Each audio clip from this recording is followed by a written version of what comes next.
할렐루야. 네, 오늘도 참 좋은 주일을 주님께서 우리에게 허락해 주셨습니다. 사랑하는 성도님들, 그 심령에 주님의 은혜와 평강이 충만하기를 소망합니다. 지난주에는 여호수아 3장과 4장에서 요단강 도하 사건을 우리가 보았죠. 오늘은요, 여호수아 6장 이야기를 나누려고 합니다. 여호수아 6장에서 여리고성 점령 사건 혹은 여리고성 함락 사건, 이 내용을 보고자 합니다. 여러분, 먼저 여리고성에 대해서 생각을 좀 하면 좋겠는데요. 여리고성은 어떤 성일까요? 여리고성은요, 가나안 땅으로 들어가는 첫 번째 관문이에요. 가나안을 들어가려면 여리고를 지나야 되는 거예요. 이 의미는 뭡니까? 이스라엘이 가나안 땅을 진입하기 위해서는 여리고를 반드시 점령해야 한다는 거예요. 문제는 뭐냐면 여리고가, 이 성이 보통 성이 아니에요. 난공불락의 성이에요. 고고학자들의 발굴에 따르면요, 여리고 성은 이중 성벽 시스템을 갖췄다고 그래요. 성벽이 두 개란 말이죠. 외벽도 있고 내벽도 있습니다. 자, 우리 그림으로 한번 볼까요? 그림을 보시면, 그림 여러분 오른쪽에 평지가 있죠. 백성들이 지금 행진하고 있는 그런 장면인데요. 자, 평지에서 먼저 여러분이 보게 되는 그 벽이 외벽이에요. 성 입장에서는 바깥에 있잖아요. 그리고 그 안쪽에, 저 위쪽에 또 벽이 있죠. 내벽이 있어요. 그런데 이 외벽은 말이죠, 기초가 5m 높이의 돌로 됐다고 그래요. 기초가 5m 정도의 높이의 기초 성벽으로 이루어졌는데, 말하자면 옹벽인 거예요.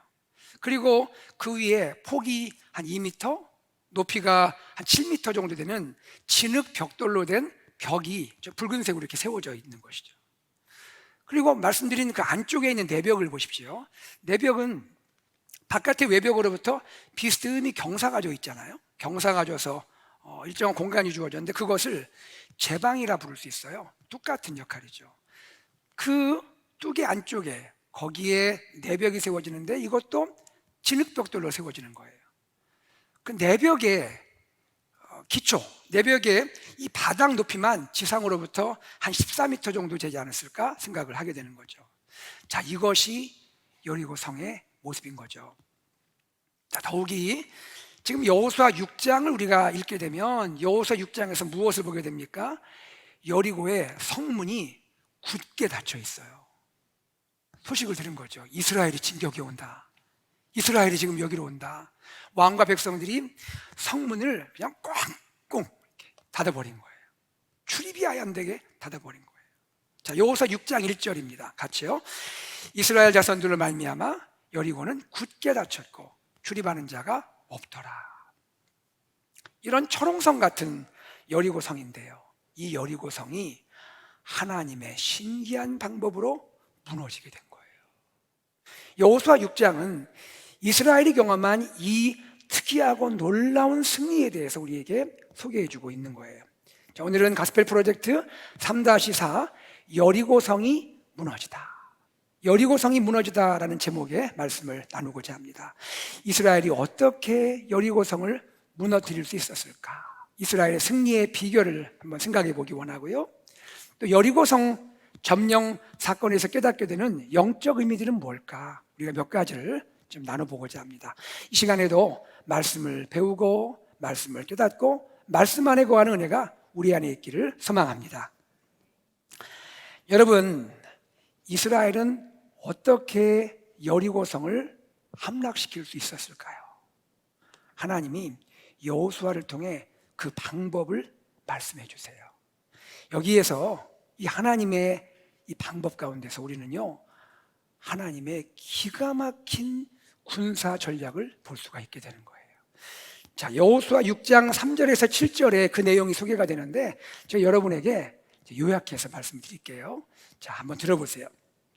하나님 방법이 뭐냐? 성이 있잖아요. 여리고성을 6일 동안 하루에 한 번씩 돌라는 거예요.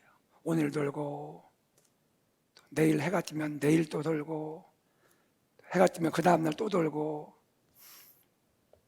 6일을 돕니다. 그리고 7일째가 되면 7일째는 7번을 돌아요. 7번을 돌라 하십니다. 이것이 하나님의 지시예요. 자, 그리고 하나님은 또 뭘 말씀하셨느냐? 자, 행진의 대열을 말씀하시는데요. 제일 앞에 행진할 때 누가 서느냐? 양강나팔을 잡고 있는 제사장 7명이 제일 선두에 서라는 거예요.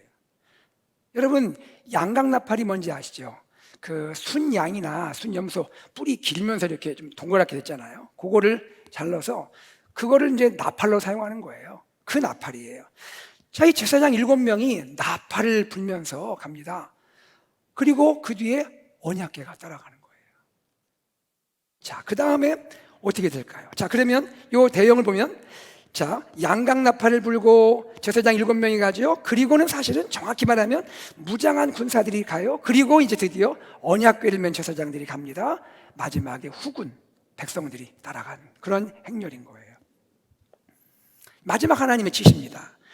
마지막 7일째가 되는 날이 되면, 마지막 7일째가 되면 성을 몇 번 돌라겠죠? 7번 돌아요. 그리고 마지막 7번째 성을 돌 때 제사장들이 나팔을 부는 거예요. 뿌 하고 나팔을 붑니다. 그때 여호수아가 백성에게 지시합니다. 외치라, 외치라. 이 성을 여호와께서 너희에게, 이스라엘에게 주셨느니라. 자, 그러면 백성들은 어떻게 합니까? 다 같이 큰 소리로 어떻게 할까요? 그럴 줄 알았어요. 다시 어떻게 할까요? 와! 작게 하면 옆에 사람도 안 들릴 거예요. 와! 하고 큰 소리로 외쳤습니다. 이렇게 하면 여리고성이 무너질 거라는 거예요. 이게 하나님의 방법이에요. 제가 설교를 준비하면서요, 세상에 전쟁에서 승리하는 비결을 군 출신 전문가에게 좀 물어봤습니다. 어떻게 해서 전쟁에 승리합니까? 했더니 하신 이야기가, 목사님, 기본적으로는요, 상대를 압도할 수 있는 무기 체계가 있어야 되고요, 그리고 군사의 수가 일단 많아야 된다는 거죠. 그리고 상대방과 전력이 대등할 때는 나의 강점을 집중해서 적의 약점을 공격하는 그러한 전략을 써야 한다는 거예요. 여러분, 이것은 1급 이게 군사 작전입니다. 여러분, 다른 사람에게 누설하지 마세요. 자, 그런데 이 여리고 전투를 보면 말이죠, 이 여리고 전투에서 하나님의 전략에는 아주 특별한 게 있는 거예요. 여리고 전투에서 하나님 전략에는 참 우리가 생각하기 어려운 그러한 특별한 전략이 있는 거예요. 그게 뭐냐? 뭘까요? 이스라엘 백성들이 침묵하라는 거예요. 침묵하라고 하십니다. 소리를 내지 말래요. 자, 여호수아 6장 10절 한번 같이 읽겠습니다. 시작. 여호수아가 백성에게 명령하이르되 너희는 외치지 말며 너희 음성을 들리게 하지 말며 너희 입에서 아무 말도 내지 말라. 그리하다가 내가 너희에게 명령하여 외치라 하는 날에 외칠지니라 하고. 제가 이번 주에 묵상하면서 생각해 봤는데요, 상당히 일리가 있는 전략 같아요. 여러분 한번 들어보세요. 자, 성을 도는데 소리를 내면서 나의 존재감을 과시하면서 성을 도는 것과 아무 소리도 내지 않고 조용하게 성을 도는 것, 이 둘 중에서 어느 쪽이 상대방에게 더 위협적으로 느껴질까요? 안 해보셔서 모른다고요? 자, 생각해 보세요. 그림을 그려보세요. 첫날은요, 여리고 백성들이 그냥 그러네 생각했겠죠. 그런데 둘째 날 돕니다. 조용히 돕니다. 셋째 날 조용히 또 지납니다. 둘째, 셋째, 넷째 날 계속 지나는데 계속해서 변함없이 침묵하며 성을 돌고 있어요. 이스라엘 백성들이. 자, 이 모습 보면서 여리고 백성들의 마음에 두려움이 생기진 않았을까 하는 겁니다. 사실 여리고 백성은요, 이스라엘이 요단강을 건넜잖아요, 그죠? 지난 시간 나눴잖아요. 이스라엘이 요단강을 건넌 도하 사건을 소식을 들었어요. 그리고 이미 그들의 마음에 두려움이 가득한 상태였어요. 이 내용이 5장 1절에 나오는데요, 읽어볼게요. 시작. 요단 서쪽에 아모리 사람의 모든 왕들과 해변의 가나안 사람의 모든 왕들이 여호와께서 요단 물을 이스라엘 자손들 앞에서 말리시고 우리를 건너게 하셨음을 듣고 마음이 녹았고 이스라엘 자손들 때문에 정신을 잃었더라. 충격받아 그렇지 정신을 잃을 정도가 됩니까? 요단강을 건너갔대. 그 여호와 그들이 믿는 신, 그 신이 역사에서 강이 멈추고 거기를 건너갔대. 이 얘기를 듣고 마음이 녹을 뿐 아니라 정신을 잃어버렸다는 거예요. 이런 상태에서 이스라엘의 너무나 특별한 행동, 침묵의 행진을 보게 되는 거예요. 여리고 백성들의 마음에는 더 큰 두려움이 찾아오지 않았을까 생각을 하는 것이죠. 저는 이렇게 생각합니다. 침묵은 여리고 백성의 사기를 꺾는 전략인 거예요. 침묵은 여리고 백성의 마음의 사기를 꺾는 전략인 거예요. 자, 그러다가 마지막 7일째 되는 날입니다. 성을 7번 돌았죠. 나팔 소리가 울립니다. 뿌 하고 울립니다. 그때 이스라엘 백성이 다 같이 한 목소리로 와 하고 외치는 거예요. 와. 그리고 놀랍게도 실제로 여리고성이 무너져 내렸습니다. 이것이 여리고성 함락 사건, 여리고성 점령 사건의 이야기인 거예요. 여러분, 우리는 이 여리고성 함락 사건을 통해서 무엇을 깨달을 수 있을까요? 세 가지 영적인 의미를 나누고자 합니다. 첫째, 하나님의 전략은 침묵의 순종이라는 거예요. 다 같이요, 시작. 하나님의 전략은 침묵의 순종입니다. 침묵의 순종은 두 가지를 의미해요. 여러분, 하나님의 관점에서 본다면 전쟁은 누구께 속해 있다라는 거예요? 하나님께 속해 있다라는 거예요. 여리고성 함락은 하나님이 하시는 거란 말이에요.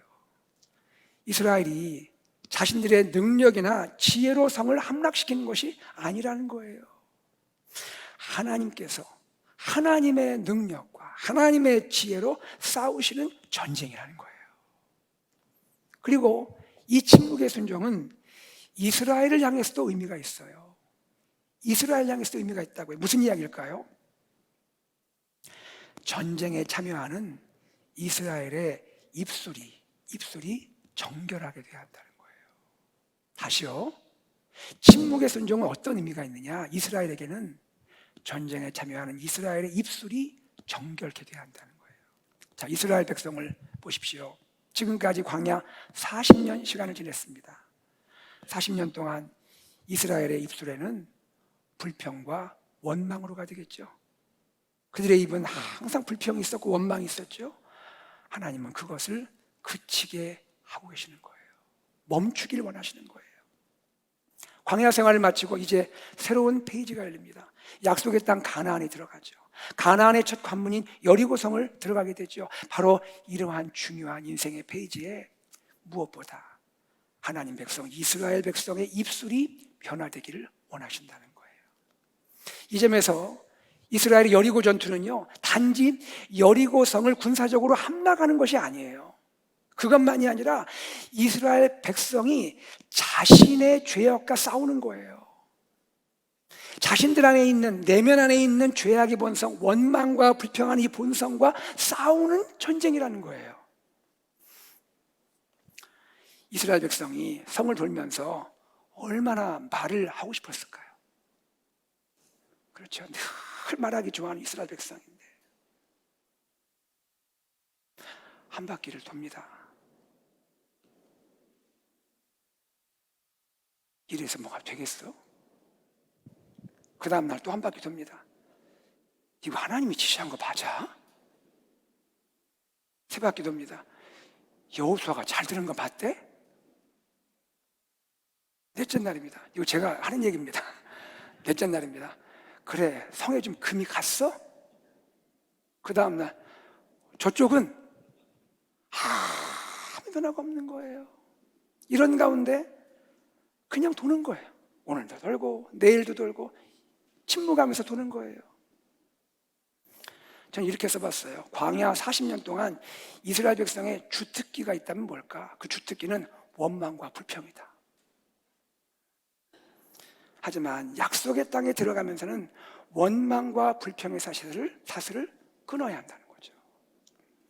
여러분 어떻습니까? 우리가 살아가면서 때로는요, 하나님께서 우리에게, 또 여러분에게 침묵해라 라고 말씀할 때가 있지 않아요?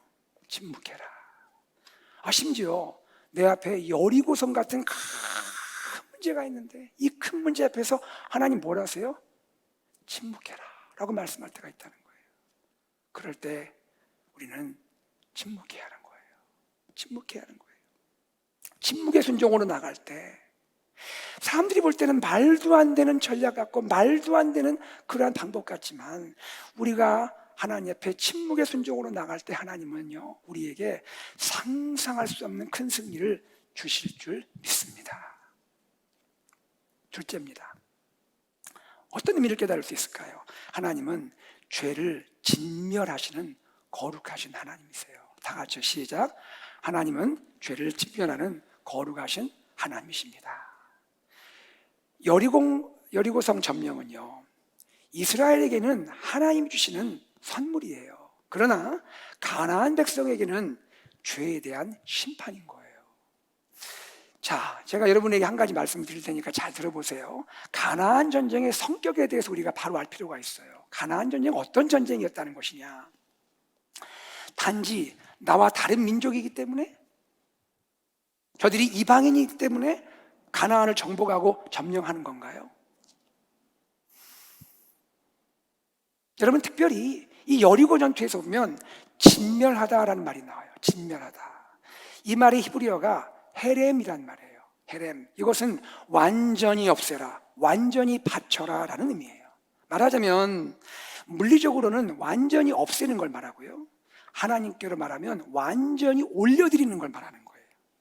그래서 헤렘이 선언되고 시행되면요, 다시 말해서 하나님의 진멸이, 하나님이 진멸하라 하시면요, 물건의 경우는 절대로 남겨두거나 보관해서는 안 됩니다. 사람 경우는 살려줘서 안 되는 거예요. 다 죽여야 되는 거예요. 이것이 헤렘이고 이것이 진멸입니다. 그런데 하나님은 이 헤렘을, 이 진멸을 여리고를 향하여 선포하고 있는 거예요. 여호수아 6장 17절 앞부분에 제가 읽을게요. 이 성, 즉 여리고 성과 그 가운데 있는 모든 것은 여호와께 온전히 바치되, 그리고 18절 앞부분입니다. 너희는 온전히 바치고. 여러분, 왜 하나님은 여리고 성을, 여리고 백성을 진멸하라고 하실까요? 왜 진멸하라고 하실까요? 그것은 성경을 오해하는 분들이, 성경의 하나님을 오해하는 분들이 흔히 생각하듯이 하나님이 잔인하기 때문일까요? 하나님이 무자비하기 때문일까요? 그렇지 않습니다. 하나님이 이 여리고성, 가나안을 진멸하라 하시는 것은 왜 그럴까요? 그것은 이 여리고성 안에 죄악이 가득하기 때문이에요. 죄악이 가득하기 때문이에요. 여리고에 있는 사람과 모든 짐승을 다 진멸하라 하신 하나님의 이 명령의 이유는 여리고성에 죄악이 가득하기 때문이라는 거예요. 여러분, 당시 여리고를 포함한 가나안 땅의 상태를 한번 우리가 생각해 보면 좋겠습니다. 온갖 죄악이 가득했어요. 레위기에 18장 24절과 25절에서 우리는 이런 말씀을 찾게 됩니다. 같이 한번 읽어볼까요? 시작. 너희는 이 모든 일로 스스로 더럽히지 말라. 내가 너희 앞에서 쫓아내는 족속들이, 즉 가나안 족속들이 이 모든 일로 말미암아 더러워졌고 그 땅도 더러워졌으므로 내가 그 악으로 말미암아 벌하고 그 땅도 스스로 그 주민을 토하여 내느니라. 하나님이 벌하고 그 땅을, 주민들을 토하여 내겠다 했습니다. 그 이유를 뭐라 말합니까? 모든 일로 인하여, 그들이 행하는 모든 일 때문에 이렇게 하겠다. 그 모든 일이 뭘까요? 이 레위기 앞절에 보면 19절에서 23절에 그 내용이 나와요. 어떤 내용이 나오냐면 온갖 종류의 음란한 일이 나옵니다. 음란한 일들이 소개돼요. 그리고 그 중에서 또 성적인 타락의 모습이 다 소개됩니다. 그리고 여러분, 심지어 이런 일도 합니다. 여러분, 인신제사 아시죠? 인신제사. 내 자녀를 우상의 제물로 바쳐버리는 거예요. 자녀를 제물로 바쳐버린다고요. 이 말도 안 되는 끔찍한 만행들이 지금 가나안 땅에 이루어지고 있다는 거예요. 이런 가나안 땅의 죄악에 대해서 하나님이 지금 심판하시는 거예요. 그 심판하실 때 그 심판의 도구로 쓰임받는 게 뭡니까? 이스라엘의 가나안 정복이라는 거예요. 이스라엘이 여리고를 점령한다는 건 뭐냐? 이스라엘 군대를 통해서 그 가나안 땅의 여리고의 그 많은 죄악들을 하나님이 심판하시겠다라는 의미라는 거예요. 이 점에서 여리고성 전투는요, 가나안의 죄악을 심판하는 하나님의 거룩의 전쟁인 거예요. 홀리워예요. 거룩의 전쟁인 거예요. 한편 하나님은 가나안의 죄악을 심판하시지만요, 심판하시기까지 오래 참고 기다리세요. 오래 참고 기다리세요. 가나안 족속이라고 참지 않는 게 아니라 가나안 족속이어도 하나님 오래 참고 기다리셨어요. 자, 창세기 15장 이야기를 제가 좀 들려드릴게요. 잘 들어보세요. 창세기 15장에서 우리는 중요한 것을 볼 수 있습니다. 창세기 15장을 보시면 아브라함과 하나님 사이에 언약을 체결하는 언약 체결식이 소개가 되고 있어요. 그런데 이 언약 체결식에서 하나님이 아브라함에게 이런 말씀을 하십니다. 창세기 15장 16절 같이 읽습니다. 시작. 내 자손은 4대 만에 이 땅으로 돌아오리니 이는 아모리 족속의 죄악이 아직 가득 차지 아니함이니라 하시더니. 무슨 얘기하는 겁니까? 하나님께서 아브라함과 언약을 맺으면서 아브라함아, 너의 자손이 말이야 앞으로 이방 땅에 객으로 갈 거야. 그게 뭘 얘기하는 거죠? 출애굽을 보여주는 거예요. 이집트 생활 보여주는 거예요. 출애굽 역사를 보여주는 거예요. 자, 그런데 너가 후손이 4대 만에 출애굽 역사를 지나서 다시 이 땅으로 올 거야. 여기 가나안 땅으로 돌아올 거야 라고 하나님이 미리 말씀을 하고 있는 내용이에요. 이 이야기를 하시면서 이렇게 하는 이유를 하나님이 말씀하시는데, 그 이유를 뭐라 하시는 거예요? 아모리 족속의 죄악이 아직 가득 차지 아니함이니라 하시더니라고 말씀하세요. 무슨 얘기입니까? 아모리 족속은 가나안에 살고 있는 7족속 중에 한 족속이에요. 가나안의 족속을 대변할 수 있는 족속입니다. 그런데 이 아모리 족속의 죄악이 아직은 가득하지 않기 때문이라는 거예요. 이게 무슨 얘기입니까? 하나님이 지금 아브라함과 대화하시는 그 시점에서 볼 때는 아직은 아모리 족속의 죄악이 가득하지는 않은 상태라고 말씀하시는 거예요. 그런데 그 후 시간이 흘렀습니다. 세월이 지났습니다. 그리고 여리고성의 그 죄악에서 본다면 여러분 어떻게 됩니까? 이 가나안의 죄악이 점점 차게 되고 점점 여러분 가득하게 됐다는 거예요. 그러다가 그 죄악이 가득 찬 그 순간에, 죄악이 정점을 찍은 그 순간에 하나님은 그때까지 참고 기다리셨다가 그 순간이 되었을 때 하나님은 이스라엘을 통해서, 이스라엘의 가나안 정복을 통해서 가나안 땅의 죄악을 심판하고 있다는 말이에요. 여러분, 가나안 땅의 죄악을, 여리고성의 죄악을 심판하시는 하나님을 보면서 이스라엘은 무슨 생각을 했을까요? 와, 단지 이겼다, 저 성 무너졌다. 단지 이게 아니라는 거예요. 가나안 성이 무너진, 여리고성이 무너지는 걸 보면서 이스라엘 스스로도 경계해야 한다는 거예요. 뭐를요? 죄악으로 인해서 여리고성 가나안 땅을 심판하시는 하나님은 그의 백성 이스라엘에게도 거룩을 요구하시는구나 라고 깨달아야 했다는 거예요. 바로 이것이 여리고성 정복 사건의 본질이라는 거예요. 여러분, 오늘 저는 여러분에게 이렇게 도전하고 싶습니다. 오늘 내 안에, 오늘 우리 안에 하나님이 그렇게 싫어하시는, 미워하시는 가나안의 7족속이 있지는 않습니까? 오늘 우리 안에 이 가나안의 죄악들이 있지는 않습니까? 사랑하는 여러분, 우리는 이 이야기를 보면서 늘 거룩함으로 하나님께 나아가는 우리 모두가 되어야 할 줄로 믿습니다. 셋째입니다. 우리는 이 여리고 함락 사건에서 무엇을 깨달을 수 있을까요? 하나님은 진노 중에서도 긍휼을 잊지 않으세요. 다 같이 시작. 하나님은 진노 중에서도 긍휼을 잊지 않으십니다. 하나님은 죄악이 가득한 여리고 성에서 하나님께 돌아온 한 여인을 구원하시죠. 그 여인이 누구죠? 라합이에요. 라합을 구원하십니다. 붉은 밧줄을 내렸습니다. 이것은 뭘 보여주죠? 하나님, 붉은 밧줄이 내려있는 그 집을 구원해 주십시오라고 그가 정탐꾼들에게 부탁했었잖아요. 하나님의 구원을 간구하고 있는 한 여인, 이 여인을 심판 가운데서도 구원하신다는 거예요. 하나님은 잊지 않으십니다.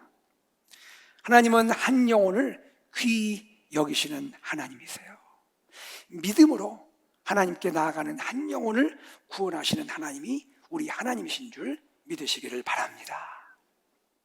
라합은요, 하나님의 긍휼로 자신뿐 아니라 가족도 함께 심판으로부터 구원을 받게 되었어요. 여러분, 사도행전 16장 31절 말씀을 아시죠? 이 유명한 말씀을 제가 한번 읽어볼게요. 주 예수를 믿으라. 그리하면 너와 내 집이 구원을 받으리라. 아멘.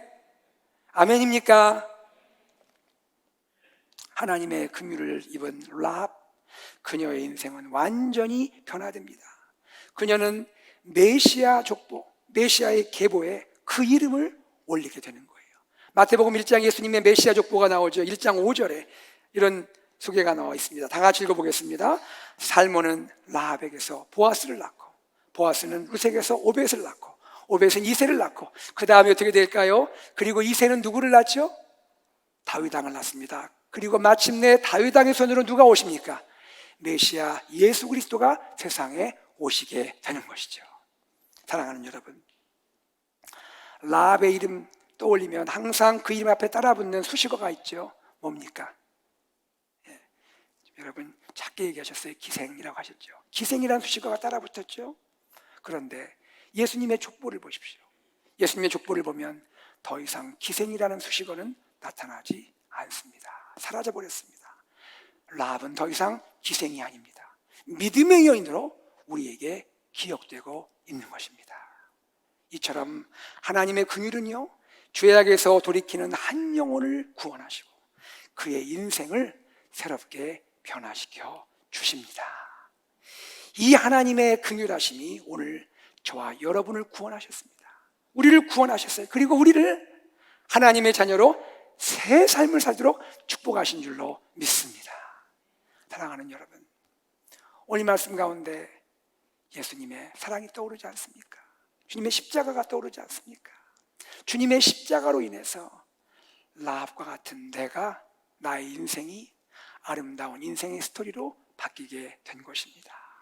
여러분, 주님의 그 십자가의 보혈, 십자가의 은혜, 십자가 구원의 은혜를 감격하며 주님을 찬미하며 여러분 믿음으로 살아가는 여러분 되기를 주의 이름으로 축복합니다. 말씀을 맺습니다. 오늘 우리는 여리고성 점령 사건을 보았습니다. 전쟁은 하나님께 속해 있습니다. 하나님이 우리를 위해 싸우십니다. 그러기에 우리는 침묵의 순종으로 하나님께 나아가는 거예요. 하나님은 죄를 미워하십니다. 죄를 진멸하기까지 죄를 미워하십니다. 바로 그분이 거룩하신 하나님이세요. 우리는 내 안에 죄가 없는지 날마다 나 자신을 살펴볼 수 있는 은혜가 있기를 바랍니다. 그리고 하나님은 어떤 분이시죠? 진노 중에서도 긍휼을 잊지 않는 하나님이세요. 그가 어떤 사람인지 주님은 묻지 않으세요. 그에게 어떤 과거가 있는지 주님은 그걸 따지지 않으세요. 하나님은 하나님께 돌아오는 자를 누구든지 구원하십니다. 그리고 그의 삶을 새롭게 놀랍게 변화시켜 주십니다. 여러분, 이렇게 말씀을 드리고 싶습니다. 여러분 앞에 여리고성 같은 큰 문제가 혹시 있습니까? 여러분, 두려워하지 마시기 바랍니다. 하나님께서 여러분을 위해 싸우십니다. 하나님의 방법으로, 하나님의 전략으로 우리는 승리할 줄로 믿습니다. 오늘도 우리를 위해 싸우시는 하나님의 능력을 바라보는 우리 귀한 성도님들 되시기를 소망합니다. 하나님의 이 놀랍고 위대한 승리를 온 세상에 전하는 AKPC 공동체 되기를 주 예수 그리스도의 이름으로 축복합니다. 아멘. 오늘 우리 말씀을 기억하면서 주님께 찬양으로 나가기 원합니다. 우리 함께 찬양할 때요, 보라 너희는 두려워 말고 라는 찬양을 부르기 원합니다. 보라 너희는 두려워 말고, 보라 너희를 인도한 나를, 보라 너희는 지치지 말고, 보라 너희를 구원한 나를. 너희를 치던 적은 어디 있느냐? 너희를 억누르던 원수는 어디 있느냐? 보라 하나님의 구원을 보라. 하나님의 능력을 보라. 너희를 위해서 싸우시는 주의 손을 보라 하는 찬양입니다. 여러분, 이 찬양을 올려드리면서 하나님, 내 앞에 여리고의 문제가 있습니다. 하나님, 내가 감당할 수 없는 문제입니다. 주님, 이기게 하여 주시옵소서. 여리고성이 무너지기를 원합니다. 여러분, 소망하는 마음으로 찬양으로 나아가겠습니다. 보라, 보라, 너희는 두려워 보라, 보라, 너희를 보라, 너희는 지치지 말고, 보라, 너희는 지치지 보라, 너희를 구원한 나를, 보라, 너희를 구원, 너희를 주던 적은 어디 있느냐? 너희를 치던 적은 어디 있느냐? 너희를 억누르던 원수는 어디 있느냐? 보라, 하나님 구원을, 하나님 구원을, 보라, 하나님 능력을, 하나님 능력을, 너희를 위해서 싸우시는 너희를 위해서 싸우시는 주의 보라, 손을 하나님의 구원을,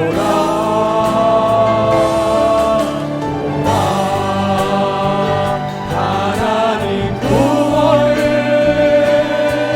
보라, 하나님 능력을, 너희를 위해서 싸우시는 주의 손을. 다시 한번 찬양할 때 우리 오른손을 가슴에 대고 찬양할까요? 보라, 너희는 두려워 말고, 보라, 너희는 두려워 보라, 너희를 인도한 나를, 보라, 너희를 보라, 인도한 너희는 지치지 말고, 보라, 너희는 지치지 보라, 너희를 말고 구원한 나를. 보라, 너희를 여러분, 우리를 치려했던 적은 어디 있습니까? 너희를 치던 우리를 억누르던 원수는 어디 있습니까? 너희를 억누르던 원수. 우리가 두 손을 높이 들고 찬양합시다. 보라, 하나님 구원을, 하나님 구원, 보라, 하나님 능력을, 보라, 하나님 능력을, 너희를 위해서 싸우시는 주의 손을. 여러분 바라보시기 바랍니다. 하나님의 구원을 바라보십시오. 하나님 구원을, 보라, 하나님 능력을, 너희를 위해서 싸우시는 주의 손을. 할렐루야, 우리 찬양합시다. 할렐루야, 찬양하세. 내 모든 죄 사함받고 주 예수와 주 예수와 동행하리. 그 어리나 다시 한번 할렐루야 찬양합시다. 할렐루야, 찬양하세. 내 모든 죄 사함받고 주 예수와 동행하니 그 어디나 하늘 주 예수와 동행하니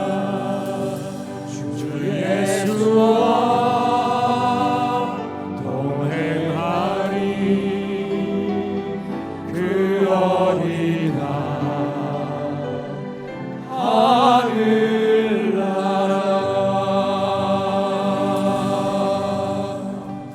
사랑하는 여러분, 이 시간 우리가 주님 앞에 기도함으로 나가기 원합니다.